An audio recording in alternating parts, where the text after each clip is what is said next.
Pengembalian formulir penjaringan bakal calon wali kota Makassar dilakukan Indira Yusuf Ismail di Partai Demokrat Makassar. Istri wali kota Makassar ini nampak kian mantap untuk mencoba peruntungan di pemilihan wali kota Makassar 2024 mendatang.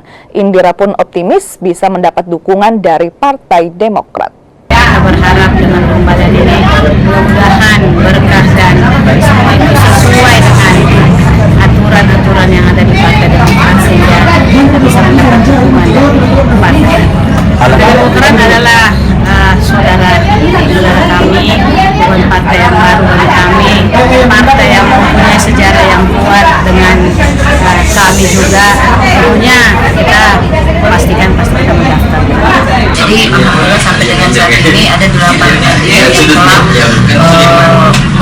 mengambil formulir, dan sampai dengan hari ini pula kami masih menunggu untuk pengembalian berkasnya, karena yang telah masuk ke kami itu sudah ada 4 yang mengembalikan. Kami tetap menunggu sampai dengan jam